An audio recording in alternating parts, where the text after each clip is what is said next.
Alors, chers camarades peuples d'Afrique d'ici et d'ailleurs, je vous salue depuis vos différentes positions.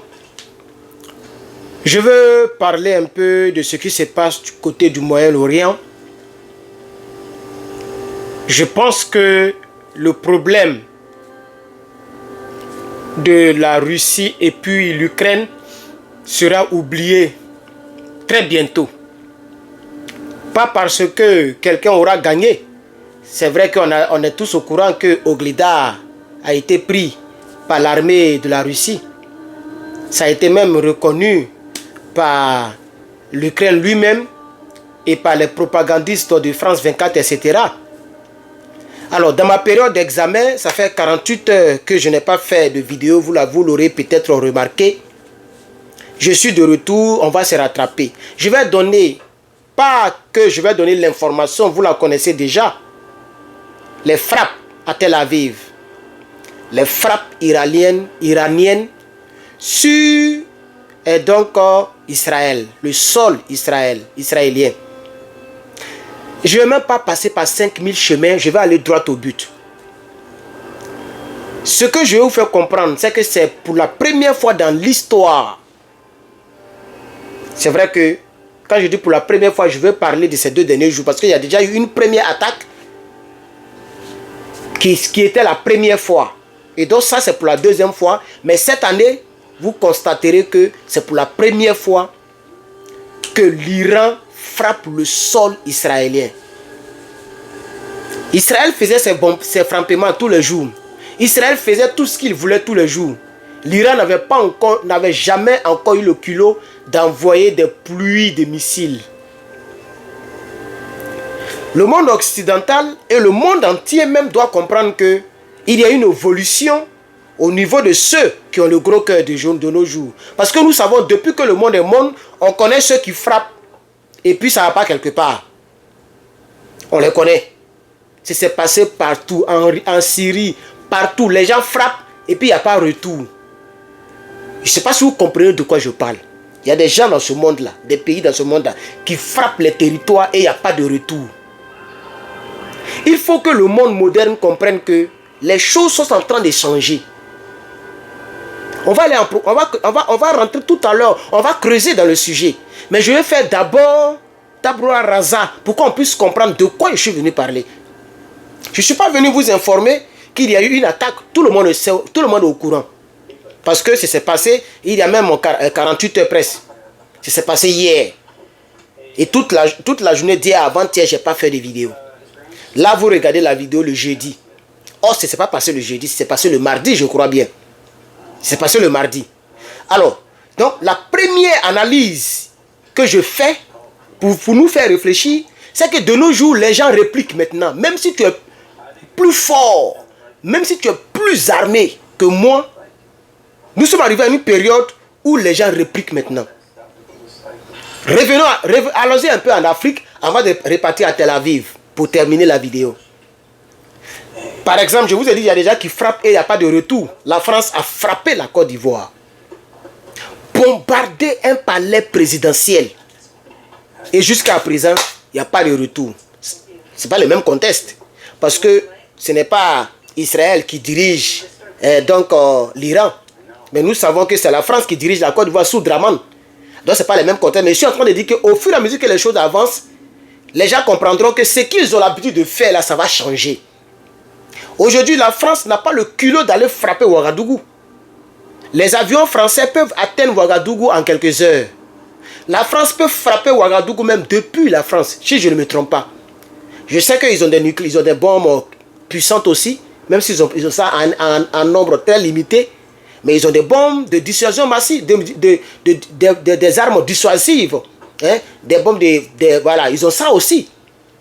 Ils ne peuvent jamais utiliser, mais je suis en train de dire que si la France veut faire du mal au Burkina, si la France veut frapper le Burkina, la France peut faire. Pourquoi? Mais pourquoi elle ne fait pas? Parce qu'elle ne sait pas comment Ibrahim Traoré réagira.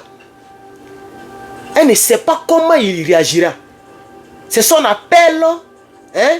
Comment on appelle ça même? C'est la crainte de la terreur ou un truc comme ça. Vous voyez, non? Elle ne sait, elle peut passer par le Sénégal pour frapper. Elle peut passer par la Côte d'Ivoire pour frapper. Mais elle ne le fera jamais Parce qu'elle ne sait pas comment, le capitaine réagira avec son armée, avec ses drones. Elle ne sait pas, 2, comment l'AES réagira. Et elle ne sait pas, 3, comment les alliés de l'AES réagiront. À leur tête, la Russie. Donc, le mot que je cherchais, c'est l'équilibre de la terreur. Malheureusement, chez nous, en Côte d'Ivoire, c'est nos propres parents, nos propres frères qui ont dit qu'on va équilibrer la terreur. Et ils ont pris les armes pour tuer les frères, pour imposer Dramane Ouattara au pouvoir. Et aujourd'hui, ils ne portent plus boubou, ils sont de l'autre côté. On va régler pour nous là très bientôt. On revient maintenant à Tel Aviv. Alors, chers camarades, pendant que nous sommes à Tel Aviv, lorsque les gens, moi je ne suis pas ici à titre de soutenir qui que ce soit. Moi je ne suis pas un Iranien, je ne suis pas un Israélien. Moi je suis un Africain vivant aux États-Unis. Point. Je fais mes vidéos à titre informatif et à titre d'analyste. Analyste politique, analyste des faits de la société. Tout ce qui me passe à la tête, je viens partager avec mes abonnés. Mes abonnés commentent, je lis les commentaires, on avance dans la vie. Voici dans quoi je suis. Mais, dans mon analyse, si tu es fort, tu sauras où je suis. Mais je ne le dirai pas ici ouvertement. Près de 200 missiles ont été largués sur des positions. Et ce n'est pas qu'ils ont jeté ça comme ça dans les airs pour aller en Iran, non. En Israël, non. Et c'est pourquoi les gens doivent s'interroger. Non, c'est pas comme ça que c'est passé. C'est des missiles qui sont quittés quelque part en quelques... Si je ne me trompe pas, on dirait 12 ou 30 minutes. Tu penses que c'est 12 minutes ou 15 minutes? Dites-moi en commentaire. Le temps que les missiles ont mis de l'Iran en Israël. Ça veut dire que c'est des missiles qui sont rapides. Ça, c'est un. De 2, c'est des missiles de précision. C'est-à-dire que les coordonnées ont été entrées depuis chez eux pour venir frapper dans des lieux très bien précis. C'est vrai que moi j'ai écouté sur une chaîne américaine, il y a une bombe qui est tombée en face d'une école et l'explosion est rentrée dans l'école. Mais il n'y avait personne dans l'école à cette période. Je ne sais pas c'est dans quelle zone. Mais ce que j'aurais entendu un peu partout, quand j'ai regardé les journaux télévisés, etc., c'est qu'ils ont lancé les missiles dans une aviation dans des installations militaires. C'est là-bas qu'ils ont lancé. Voilà. Ils n'ont pas lancé sur un coin civil. Contrairement à ce que ceux-là, ils ont fait l'autre côté. Palais, pour ne pas dire le nom là. On a vu ce qu'ils ont fait là-bas. Hamas là. On a vu ce qu'ils ont fait là-bas. Voilà. Ramas. Ramas. On a vu ce qu'ils ont fait là-bas. Hôpital, enfants, tout le monde bayaille. Ça va pas quelque part. Mais ceux-là au moins ils ont visé. Ça c'est un. Mais, chers camarades, pendant que nous sommes presque à la fin de notre vidéo, pour qu'elle soit très longue, il y a une chose qui me choque et qui doit interpeller tout l'Occident. C'est que le représentant iranien a dit clairement que si Israël réplique qu'il frappe, eux ils vont frapper plus fort. Alors moi je me pose des questions. Sur quoi ils comptent? De quel frappement de fort? Qu'est-ce qu'ils vont utiliser? Qu'est-ce que ça va créer? Parce que quand je regarde France 24, j'ai mal à la tête. Ils font comme si... J'ai même vu un gars qui a dit non, les États-Unis peuvent prêter parce que Israël n'a pas de missiles capables de rentrer en profondeur en tant que tel. C'est vrai, les missiles qu'ils ont utilisés contre notre Israël ou même qui là, le leader de Hezbollah, oui, c'est des missiles qui pénètrent. Mais il y a des types de missiles qui peuvent aller jusqu'à combien de mètres sous terre? D'après France 24, moi je ne sais pas si d'autres pays ont ça, mais France 24 a dit ça, je n'ai pas encore fait mes recherches. On dit que c'est les États-Unis qui possèdent ce type de missiles. Et ce sont ces types de missiles qu'ils ont utilisés contre Ben Laden. Et c'est les États-Unis seulement qui ont encore développé ça, capable de rentrer même dans le bunker pour frapper là-bas. Voilà. Et ce sont ces gens de missiles seulement qui peuvent toucher les lieux d'enrichissement d'uranium de l'Iran. À part ça, il n'y en a pas. Donc même si eux ils frappent là-bas, c'est la surface qu'ils vont gâter, mais le truc sera pas. C'est 7 mètres sous terre. J'ai bien fait mes recherches.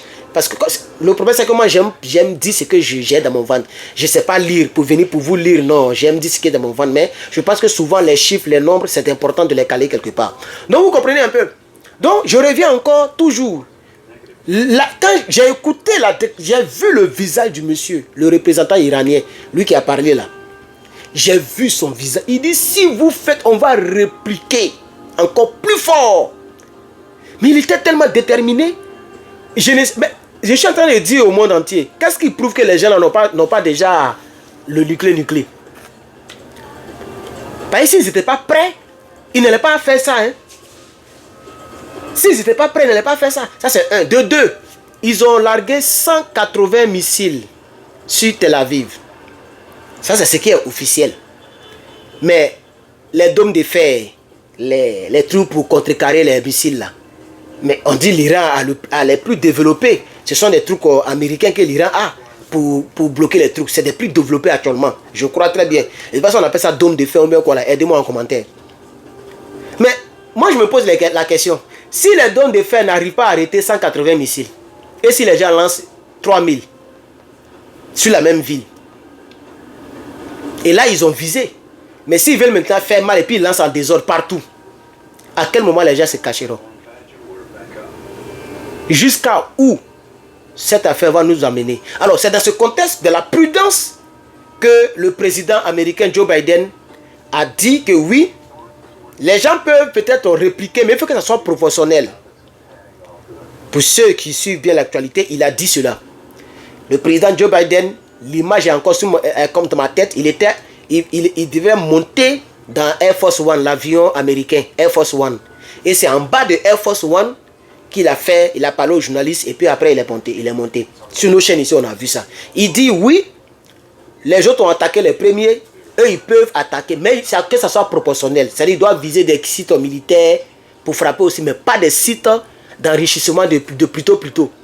Pas des sites de choses de... C'est-à-dire le space, c'est ce que vient sur les langues. Non, l'Iran va frapper les troupes. L'Iran même avait dit ça. Ils avaient dit que eux là, tant qu'ils sont vivants, eux ils ne vont jamais permettre. Et il dit l'Iran, Israël a dit que eux là, ils vont tout faire pour ne pas que l'Iran ait le doing. Et moi j'ai entendu Nathanaël dire ça, Nathanaoul, il a dit ça clair, mais j'ai entendu, moi il comprend anglais, lui il parle anglais. Souvent il parle les trucs il parle le juif, je crois bien, il parle une langue de là-bas, mais il parle beaucoup en anglais. Et cette fois-ci, ce jour il a parlé en anglais. Voilà, c'était même à l'ONU, voilà, il me rappelle, à l'ONU il a dit ça. Il dit eux là, ils vont tout faire pour ne pas que l'Iran ait les bombes nucléaires. Donc, pourquoi ils mettent... Vous connaissez Israël, eux c'est dès que. Eux là, c'est dès que. Mais pourquoi ils mettent du temps? Et il paraît même, j'ai regardé une chaîne américaine, il paraît même c'est le mois, c'est la semaine prochaine. Aujourd'hui est jeudi, non? C'est la semaine prochaine qu'ils vont lancer les choses. Donc, ils sont en train, là où ils étaient pas là, ils sont en train de préparer toujours. Ils sont en train de voir les coordonnées. Ils sont en train de voir les... Parce qu'ils ont des services secrets partout. Donc, leur service secret de là-bas leur donne les informations, c'est ici. Comme ça, comme si, voici ce qu'on a intercepté, les télégrammes, voici ce qu'on a intercepté, voilà comment vous devez faire, voilà comment... Ils sont en train de tout revoir. Alors, moi, je me pose la question pour terminer. Le président Joe Biden n'a pas donné la bénédiction américaine à Netanyahu d'aller frapper les sites d'installation d'enrichissement de plutôt pour faire les trucs nucléaires. Il n'est pas dedans. Même si l'Amérique est contre le fait que l'Iran puisse avoir sa bombe nucléaire. Mais le président américain n'a pas donné son accord. Il dit lui n'est pas dedans. Il dit ça doit être proportionnel.